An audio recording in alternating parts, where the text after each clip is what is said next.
Hello दोस्तों, आज मैं जिस फिल्म को एक्सप्लेन करने वाला हूँ उस फिल्म का नाम है यंग एंड ब्यूटीफुल।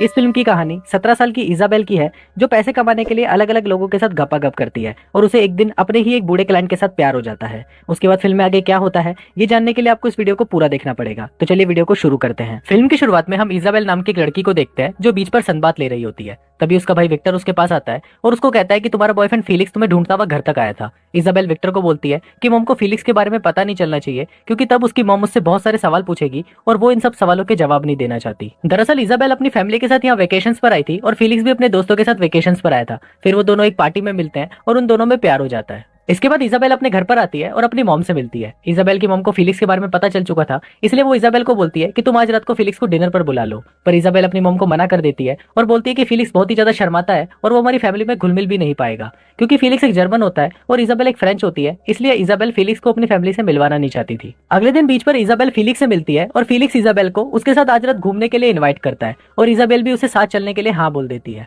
रात को इजाबेल जब फिलिक्स के साथ जाने के लिए तैयार हो रही होती है तो वो अपने भाई विक्टर को बोलती है कि अगर मैं मॉम से बाहर जाने के बारे में पूछूंगी तो वो मुझे जाने नहीं देंगी, इसलिए तुम सभी घर वालों का ध्यान भटकाओ जिससे मैं चुपके से यहाँ से निकल सकूं। इस पर विक्टर इजाबेल को बोलता है कि मैं तुम्हारा ये काम कर दूंगा, पर तुम्हें घर आकर मुझे सारी बातें बतानी पड़ेंगी कि तुमने फिलिक्स के साथ क्या क्या किया। अब इजाबेल के पास बाहर जाने के लिए और कोई ऑप्शन नहीं था, इसलिए वो विक्टर को इस बात के लिए हाँ बोल देती है। इसके बाद विक्टर अपने मॉम डैड के पास जाकर उनका ध्यान भटकाता है और दूसरी तरफ घर के पीछे के दरवाजे से इजाबेल चुपचाप बाहर चली जाती है। फिर इजाबेल फिलिक्स से मिलती है और वो दोनों साथ में बहुत एंजॉय करते हैं। फिर वो दोनों बीच पर बैठते हैं और बातें करने लगते हैं। बातों ही बातों में फिलिक्स इजाबेल के नजदीक आता है और फिर वो उसे किस करने लगता है। फिर वो दोनों वहीं पर ही गपागप करने लगते हैं। इजाबेल का ये फर्स्ट टाइम था जब वो किसी के साथ गपागप कर रही थी, पर फिलिक्स इतना ढीला होता है कि इजाबेल को गपागप करने में बिल्कुल भी मजा नहीं आता। गपागप करने के बाद फिलिक्स इजाबेल को उसके घर छोड़ने जाता है और घर आते ही विक्टर इजाबेल से सारी बातें पूछने लगता है। पर इजाबेल को अपने भाई को ये सब बातें बताने में बिल्कुल भी अच्छा नहीं लग रहा था, इसलिए वो विक्टर को वहां से जाने के लिए बोलती है।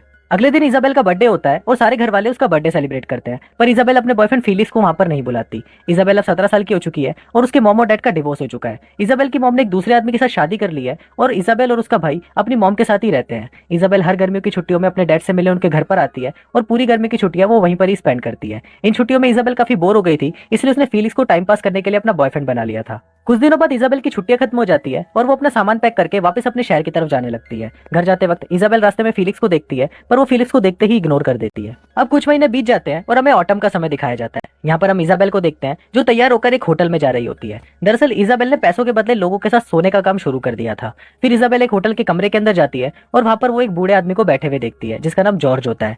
जॉर्ज इजाबेल को देखकर बोलता है कि तुम तो बहुत छोटी लग रही हो, क्या तुम माइनर तो नहीं हो। इस पर इजाबेल जॉर्ज को बोलती है कि तुम भी बहुत बड़े लग रहे हो, पर मुझे तो तुम्हारी उम्र कम बताई गई थी। फिर इजाबेल जॉर्ज के पास जाकर बैठती है और जॉर्ज उसे किस करना शुरू कर देता है और फिर ये बूढ़ा जॉर्ज इजाबेल के साथ जमकर पलंग तोड़ता है। अगले दिन इजाबेल अपने स्कूल जाती है और वहां पर पीटर नाम का एक लड़का उससे बात करने के लिए उसके पास आता है। दरअसल पीटर इजाबेल को काफी टाइम से पसंद करता था, पर इजाबेल उस पर बिल्कुल भी ध्यान नहीं देती और उसे इग्नोर करके वहां से चली जाती है। स्कूल खत्म होने के बाद इजाबेल अपने घर पर आती है और अपनी मॉम को बोलती है कि वो अपनी फ्रेंड के घर पर होमवर्क करने जा रही है और ये बहाना बनाकर वो घर से निकल जाती है। फिर इजाबेल अपने क्लाइंट से मिलती है जो उसे एक होटल के रूम में लेके जाता है। फिर वो दोनों वहां पर गपागप करते हैं और गपागप करने के बाद वो आदमी इजाबेल को बहुत कम पैसे देता है। इजाबेल जब उस आदमी से पूछती है कि तुमने मुझे इतने कम पैसे क्यों दिए, तो वो आदमी इजाबेल को बोलता है कि तुम इसके लायक नहीं हो और अगर तुमने मुझे और भी कुछ बोला तो मैं तुम्हारी मॉम को जाके सब कुछ बता दूंगा। अब इजाबेल के पास और कोई ऑप्शन नहीं था, इसलिए वो उस आदमी के दिए हुए पैसे अपने पास रख लेती है और वहां से अपने घर की तरफ निकल जाती है। घर जाते वक्त इजाबेल के पास एक नए क्लाइंट का मैसेज आता है और फिर इजाबेल उस नए क्लाइंट के पास चली जाती है। गपागप करने से पहले इजाबेल उस क्लाइंट को बोलती है कि मुझे एडवांस में पैसे चाहिए, तो वो आदमी इजाबेल को सारे पैसे एडवांस दे देता है और फिर वो दोनों उसकी कार में वहीं पर ही गपागप करते हैं।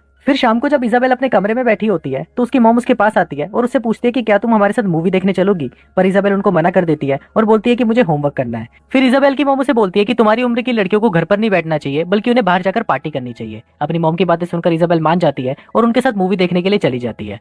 थिएटर में इजाबेल जॉर्ज को देखती है जो किसी लड़की के साथ आया होता है। वहां पर इजाबेल जॉर्ज को देख रही होती है, पर जॉर्ज इजाबेल को देख नहीं पाता। फिल्म के इंटरवल के वक्त भी इजाबेल जॉर्ज को देख रही होती है, पर इस बार जॉर्ज भी इजाबेल को देख लेता है, पर वो उसे कुछ बोलता नहीं है और चुपचाप वहां से चला जाता है। कुछ दिनों बाद इजाबेल वापस जॉर्ज से मिलती है और फिर वो दोनों रोज मिलना शुरू कर देते हैं और जॉर्ज को इजाबेल से प्यार हो जाता है। दूसरी तरफ इजाबेल अपने प्रोस्टिट्यूशन के काम से बहुत सारे पैसे कमा लेती है और उसे अब इस काम में बहुत ज्यादा मजा आने लगा था, क्योंकि इस काम में वो कम समय में ज्यादा पैसे कमा सकती थी। कुछ दिनों बाद इजाबेल वापस जॉर्ज से मिलने जाती है और वहां पर वो जॉर्ज से पूछती है कि उस दिन थिएटर में वो लड़की कौन थी। इस पर जॉर्ज इजाबेल को बताता है कि वो लड़की मेरी बेटी थी। दरअसल मेरी बेटी और मेरे बीच में बहुत समय से बातें नहीं हो रही थी क्योंकि वो मुझसे नाराज थी, पर अब कुछ महीनों पहले से ही हम दोनों के बीच में बातें होना शुरू हो गई है और उसे फिल्में देखना बहुत पसंद है, इसलिए मैं उसे हर महीने फिल्में दिखाने लेकर आता हूँ। इसके बाद वो दोनों वहीं पर ही घपाघप करने लगते हैं और घपाघप करते वक्त इजाबेल देखती है कि जॉर्ज की आंखें नहीं खुल रही। वो जॉर्ज को उठाने की कोशिश करती है पर जॉर्ज जा चुका होता है। ये देखकर इजाबेल बहुत परेशान हो जाती है और वो बाथरूम में देखती है कि वहां पर स्टेमिना बढ़ाने की कुछ गोलियां पड़ी हुई थी। ये देखकर इजाबेल समझ जाती है कि जॉर्ज ने अपना स्टेमिना बढ़ाने के लिए गोलियां ली थी और उन गोलियों की ओवरडोज से ही उसकी मौत हो गई।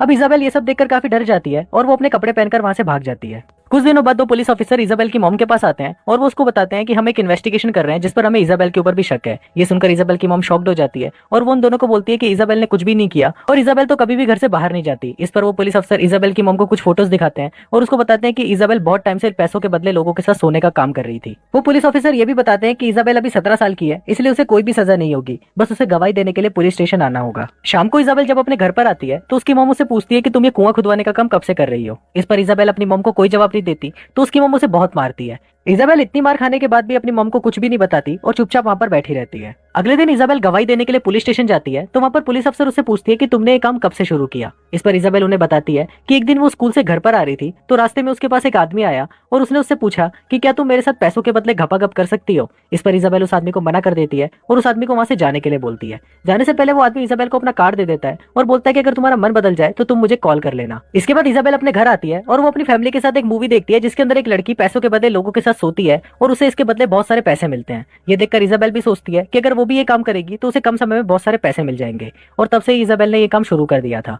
इसके बाद वो पुलिस अफसर इजाबेल से पूछती है कि क्या तुम ये काम आगे कंटिन्यू करोगी। तो उस पर इजाबेल बोलती है कि शायद अगर मुझे अच्छा लगेगा तो मैं ये काम आगे भी करना चाहूंगी। इसके कुछ दिनों बाद इजाबेल और उसकी मॉम एक थेरेपिस्ट के पास जाते हैं और फिर इजाबेल की मॉम उस थेरेपिस्ट को बोलती है कि इजाबेल ने अपने इस काम से जो भी पैसे कमाए हैं वो इन सभी पैसों को डोनेट कर देगी। और ये बात सुनकर इजाबेल को बिल्कुल भी अच्छा नहीं लगता, पर वो थेरेपिस्ट इजाबेल की मॉम को बोलता है कि जो पैसे इजाबेल ने कमाए हैं वो उसकी मेहनत के हैं और उस पर इजाबेल का हक है, तो वो जो चाहे अपने पैसों के साथ कर सकती है। इसके बाद ये सीन यही कट हो जाता है और हम कुछ महीनों बाद का सीन देखते हैं। यहाँ पर हम इजाबेल को देखते हैं जो अपने सभी गलत काम छोड़ चुकी है और अब वो बेबी सिटिंग का काम करने लगी है। आज वो अपनी मॉम के एक दोस्त पीटर के पास आई है और उसके घर पर बेबी सिटिंग का काम कर रही है। काम खत्म होने के बाद पीटर इजाबेल के पास आता है और उससे पूछता है कि क्या वो उसे घर छोड़ सकता है। इस पर पीटर की वाइफ उसे बोलती है कि मैं खुद इजाबेल को घर छोड़ दूंगी। दरअसल पीटर की वाइफ को पता था कि इजाबेल पहले क्या काम करती थी, इसलिए वो इजाबेल को पीटर के साथ नहीं जाने देना चाहती थी। घर आने के बाद इजाबेल देखती है कि वहां पर उसके स्टेपफादर अकेले बैठे हुए हैं। फिर इजाबेल उनके पास आकर बैठ जाती है और उनके साथ फ्लर्ट करना शुरू कर देती है। इजाबेल के स्टेपफादर भी उसके साथ फ्लर्ट करने लगते हैं, पर अचानक वहां पर इजाबेल की मॉम आ जाती है और वो इजाबेल को वहां से जाने के लिए बोलती है। कुछ दिनों के बाद इजाबेल वापस अपने थेरेपिस्ट के पास जाती है और वो थेरेपिस्ट इजाबेल से पूछता है कि तुमने अपना ये काम छोड़ क्यों दिया। इस पर इजाबेल उस थेरेपिस्ट को बताती है कि जब भी वो जॉर्ज से मिला करती थी तो जॉर्ज उसके साथ इंटीमेट नहीं होता था, बल्कि उसे सिर्फ सहलाता था और प्यार करता था। इसके बाद से हम दोनों रोज मिलने लगे और उसे मुझसे प्यार हो गया और मुझे भी वो पसंद आने लगा। फिर एक दिन हम दोनों ने जब घपाघप करने का प्लान बनाया तो उस दिन जॉर्ज हमेशा के लिए चला गया और तब से मैंने ये काम करना भी छोड़ दिया। अगले दिन इजाबेल अपने स्कूल जाती है और वहां पर वो बहुत उदास बैठी होती है। तभी उसकी एक फ्रेंड उसके पास आती है और उसे आज रात अपने साथ एक पार्टी में चलने के लिए इनवाइट करती है। रात को जब इजाबेल उस पार्टी में जाती है तो इजाबेल का वहां पर बिल्कुल भी मन नहीं लगता। इसके बाद वो बाहर आकर एक बालकनी में खड़ी हो जाती है और वहां पर उसके स्कूल का एक लड़का एलेक्स भी होता है जो उसे बहुत पसंद करता था। फिर एलेक्स इजाबेल से पूछता है कि क्या वो उसको किस कर सकता है, तो इस पर इजाबेल उसे हाँ बोल देती है। फिर वो दोनों एक दूसरे को किस करते हैं और इसके बाद एलेक्स इजाबेल को लेकर पूरी रात बाहर घूमता है। वो दोनों साथ में काफी इंजॉय करते हैं और यहाँ से उन दोनों के बीच में रिलेशनशिप शुरू हो जाता है। अब ऐसे ही कुछ महीने बीत जाते हैं और हम इजाबेल को देखते हैं जो एलेक्स के साथ घपाघप कर रही होती है। घपाघप करने के बाद इजाबेल एलेक्स को बोलती है कि अब हमें सब कुछ खत्म कर देना चाहिए क्योंकि मुझे तुम्हारे साथ बिल्कुल भी अच्छा नहीं लग रहा। फिर इजाबेल अपना पुराना फोन निकालती है जिस फोन से वो पहले अपने क्लाइंट से बात किया करती थी। इजाबेल जब उस फोन को चालू करती है तो वो देखती है कि उसके पास बहुत सारे मैसेजेस आए हुए हैं और उनमें से एक मैसेज जॉर्ज की वाइफ का भी होता है जो उसे मिलने के लिए बुलाती है। इसके बाद इजाबेल जॉर्ज की वाइफ से मिलने उसी होटल में जाती है जहां वो जॉर्ज से मिला करती थी। फिर इजाबेल जॉर्ज की वाइफ से मिलती है और उसे माफी मांगती है, पर जॉर्ज की वाइफ उसको बोलती है कि तुम्हारी कोई गलती नहीं है, बल्कि मैं तो खुश हूँ कि मेरे हस्बैंड ने तुम्हारी जैसी यंग एंड ब्यूटीफुल लड़की से प्यार किया। फिर जॉर्ज की वाइफ इजाबेल को बताती है कि जब मैं भी तुम्हारी उम्र की हुआ करती थी तो मैं भी बहुत सुंदर दिखती थी। इसके बाद वो दोनों उसी बेडरूम में जाते हैं जहां पर जॉर्ज और इजाबेल घपाघप किया करते थे। फिर जॉर्ज की वाइफ इजाबेल को अपने साथ बेड पर लिटाती है और उसे उसी तरीके से सहलाती है जैसे जॉर्ज इजाबेल को सहलाया करता था। इससे इजाबेल को नींद आ जाती है और थोड़ी देर बाद जब इजाबेल उठती है तो वो देखती है कि जॉर्ज की वाइफ वहां से जा चुकी है और ये फिल्म यहीं खत्म हो जाती है। इसी के साथ आज का वीडियो हम खत्म करते हैं। अगर आपको अच्छा लगा तो प्लीज इस वीडियो को लाइक और कमेंट जरूर कर दीजिएगा। मैं बहुत सारी मूवीज लेकर आता रहता हूँ, तो प्लीज इस चैनल को सब्सक्राइब कर दीजिए और बेल नोटिफिकेशन आइकॉन दबाना मत भूलिएगा। हम फिर से मिलेंगे और एक नई मूवी के साथ। तब तक के लिए थैंक यू और आप अपने आप का ख्याल रखिए।